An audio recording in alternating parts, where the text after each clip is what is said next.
Hola, soy Zeta Sofi y esto es A Leonizate, un podcast para vos que sentís hambre, sed, de foco, de energía, de presencia.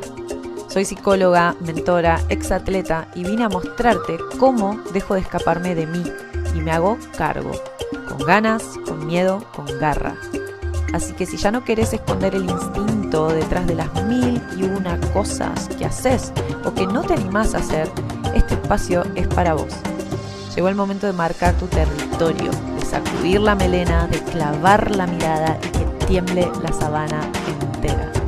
De acá salís rugiendo.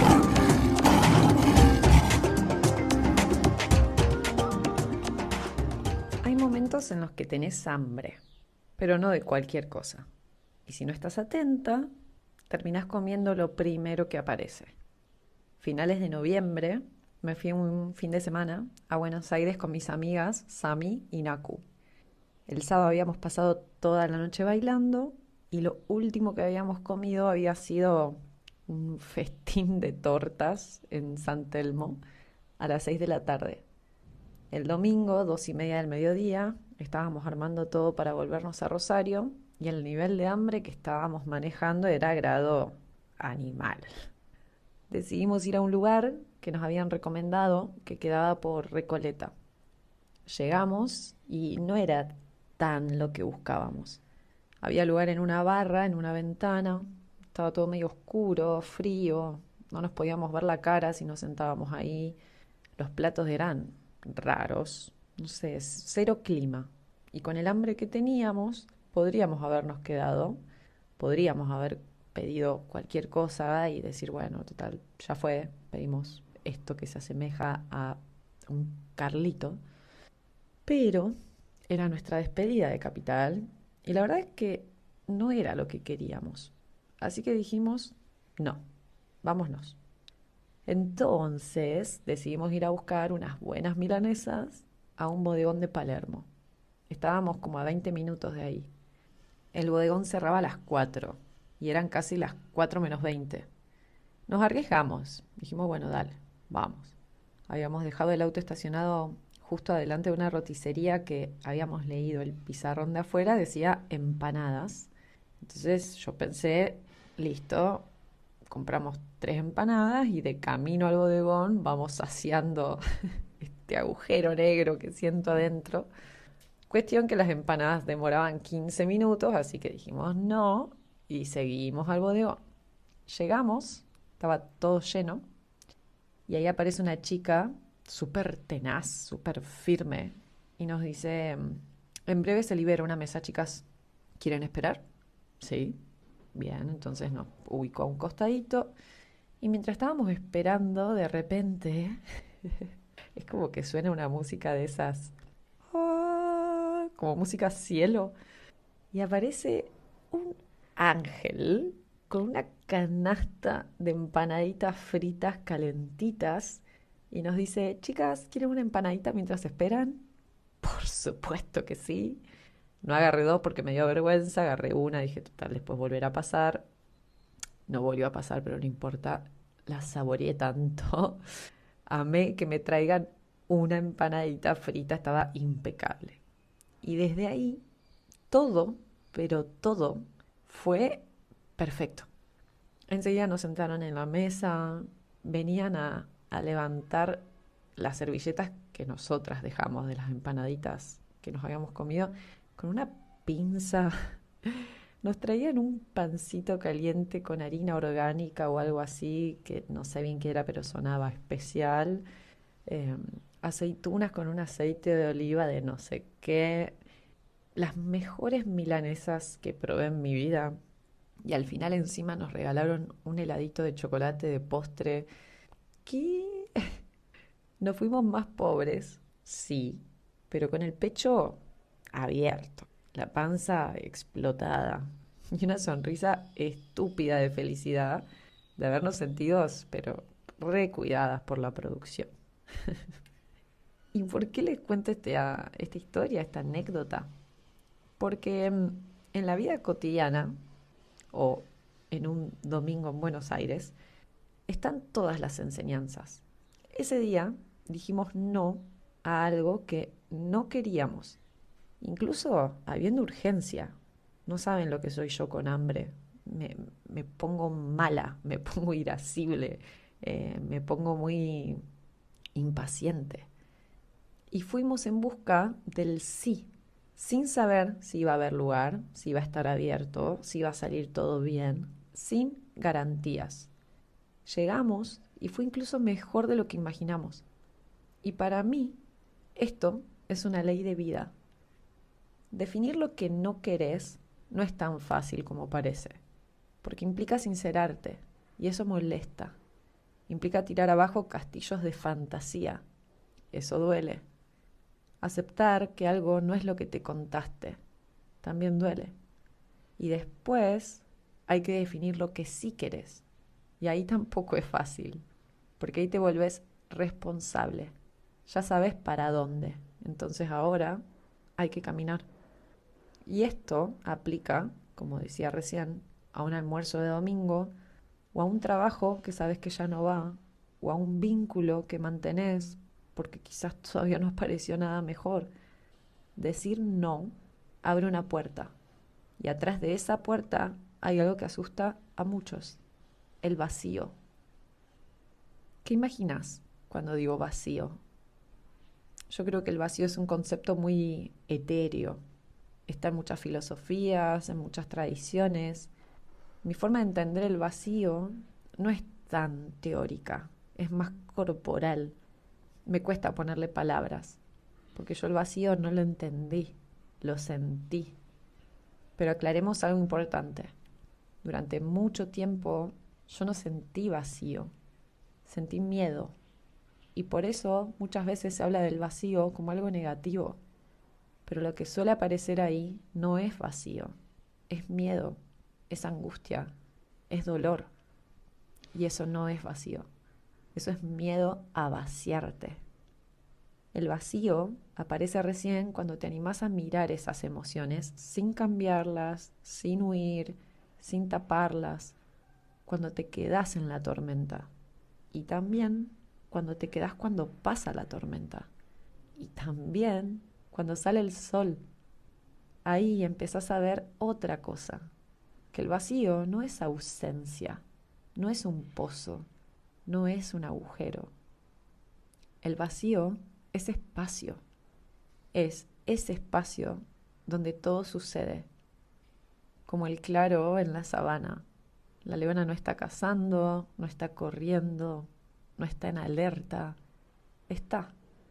Y justamente por eso todo puede pasar. Cuando algo resulta difícil de experimentar, porque la mente quiere entender primero, como me pasa a mí, me gusta empezar por lo práctico, porque como suelo decirles siempre, nada significa una sola cosa. Entonces, empecé por algo muy concreto, por respirar, sabiendo que no solo iba a significarme respirar, sino que iba a impactar en un montón de otras áreas que quizá iba a poder evidenciar o quizás no. Las prácticas de pranayama, que son técnicas del control de la respiración, especialmente esas que implican retener la respiración a pulmón vacío, empezaron a mostrarme un mundo interno que hasta ese momento yo no había experimentado así. Después de un tiempo practicando estas respiraciones, quedándome sin aire, seguí con Wim Hof. Wim Hof es el hombre de hielo, no sé si lo conocen. Es un señor mayor muy, muy simpático y tiene una técnica de respiración en donde haces una serie de rondas de respiraciones profundas muy intensas y en un punto soltas todo el aire y te quedas a pulmón vacío reteniendo, sin aire en los pulmones, a veces hasta 3 minutos. Y ahí también esa sensación de habitar el vacío que se generaba dentro mío es algo inexplicable y poderoso, muy poderoso. Acá quiero hacer una pausa muy importante. Esto que les menciono no es una práctica inofensiva. Yo no recomiendo hacer nada de esto, de estas respiraciones, sin consultar antes con un médico o sin un profesor matriculado. Está contraindicada en muchos casos: cardiopatías, ansiedad severa, depresión, embarazo, menstruación, entre otros. Así que ojo, mucho ojo con esto. Después de empezar desde el cuerpo a experimentar el vacío, empecé a vaciarme de cosas. Hacía, por ejemplo, limpiezas frecuentes de placar, me liberaba de lo que ya no usaba, por más que fuera hermoso, por más que algún día pudiera servirme.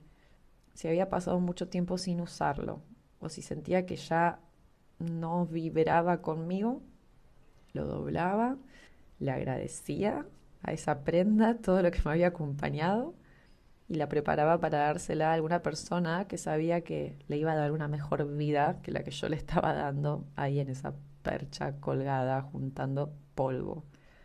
Hice lo mismo con los libros de la facultad y también con esos cajones llenos de cosas útiles que no habían sido útiles para mí durante años. Estas prácticas me permitieron ir un paso más allá. Me permitieron incluso empezar con ayunos, extender cada vez más el espacio entre la cena y la próxima ingesta. Y esto fue épico para mí, porque yo era de las que decía en voz alta que no podía arrancar el día sin desayunar. Era incluso la ilusión con la que me iba a dormir y pensaba el otro día: ay, mañana me voy a levantar desayunando unas tostadas con mermelada, un panqueque con no sé qué. Así me acostaba. Y las primeras veces era aburridísimo despertarme y no desayunar. Era como que no sabía qué hacer. Ahí entendí mucho a mi hermana cuando yo le insistía que dejara de fumar y ella me decía que no sabría qué hacer en esos espacios donde fuma. Experimentar el vacío es una sensación difícil de explicar, pero vale cada esfuerzo, porque no es carencia, es espacio. Y el espacio, cuando aprendes a habitarlo, deja de dar miedo. Todo ese recorrido fue lo que con el tiempo me permitió empezar a decir no, sin miedo, confiando. De hecho, hace unas semanas atrás, era fin de semana, y mi amiga Maru me invitó a una cata de vinos que había en un boliche de acá.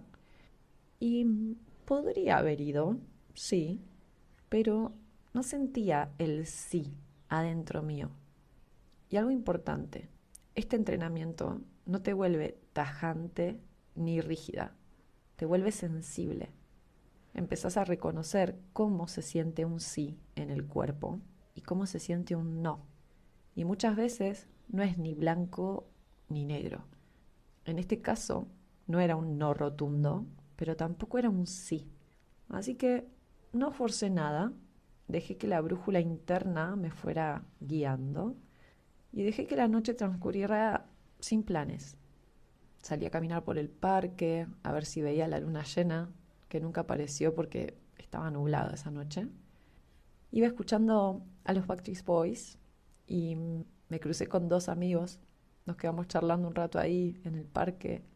Después volví a casa bailando por la calle al ritmo de It's gotta be you, ajá, ajá, baby. O es algo así. Pero bueno, quien conoce a los Backstreets sabe de qué hablo. Llegué con tanta energía que conecté el celular al equipo de música y agradecí profundamente que mis vecinos no estuvieran en su casa. Subí el volumen y empezó el show. Bailé, canté con el micrófono, todo junto. Estuve fácil, 2 horas. Sonaron los Backstreets, sonó Britney, ya no recuerdo qué más, pero bueno, estuvo interesante.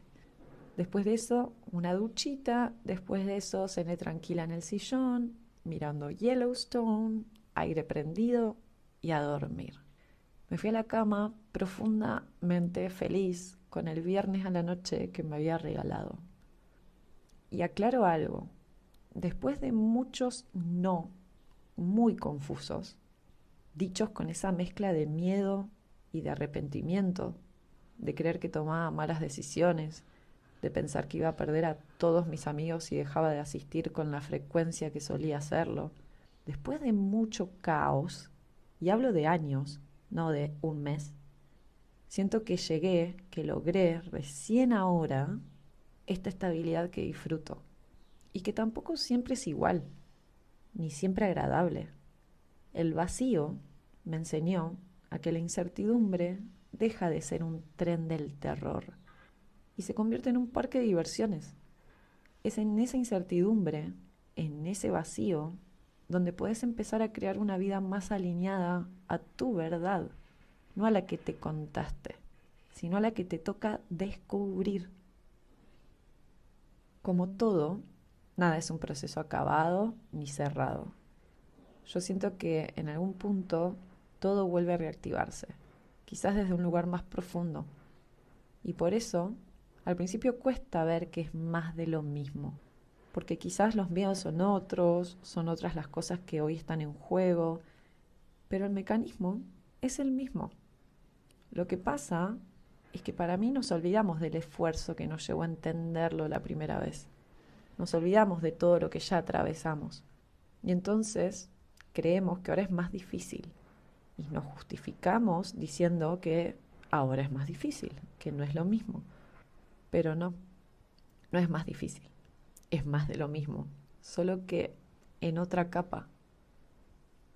Ustedes saben que este podcast es mi campo de entrenamiento. No vengo a enseñar desde un lugar resuelto muchas de las cosas que les traigo, sino que vengo a entrenar en voz alta. Y ahora mismo estoy en uno de esos momentos que acabo de mencionar. En una situación que, siendo honesta, no es lo que quiero para mí. Y sin embargo, lo sigo sosteniendo. No porque me duela, al contrario. Sigo porque la paso bien. Porque el no aparece solo cuando algo duele. Muchas veces aparece cuando algo te encanta. Pero aún así, no es lo que querés. Como con los planes. Hay 1000 cosas que seguramente te gusta hacer. 1000 cosas que harías. Pero no elegís todo. No todo lo que se siente bien se elige. Y no todo lo que incomoda está mal. La pregunta es, ¿qué estás evitando elegir? Me encuentro a mí misma diciéndome por momentos, estoy bien con esto, total, no pasa nada. Y entonces me pregunto, ¿no pasa nada, Sofía? Y sí, sí pasa. Esta situación empieza a ganar cada vez más espacio en mi vida. Lo que arrancó siendo algo esporádico, llamémosle, donde no pasa nada, ya no es tan esporádico. Y la verdad es que no quiero despertarme un día y darme cuenta de que pasó un año, 5, y yo me hice la boluda todo este tiempo creyendo que no pasaba nada con eso que estaba eligiendo. Porque aunque creyera que no lo estaba eligiendo, lo estaba eligiendo. No elegir es elegir. Y muchas veces es la peor elección. Así que mi próximo paso, después de grabar este episodio, va a ser sentarme con mi cuaderno y ser brutalmente sincera conmigo misma. Preguntarme, ¿por qué estoy sosteniendo lo que digo que no quiero? ¿Cuáles son mis miedos? ¿Qué creo que pasaría si suelto? ¿Qué es lo que no quiero? ¿Y qué es lo que sí quiero?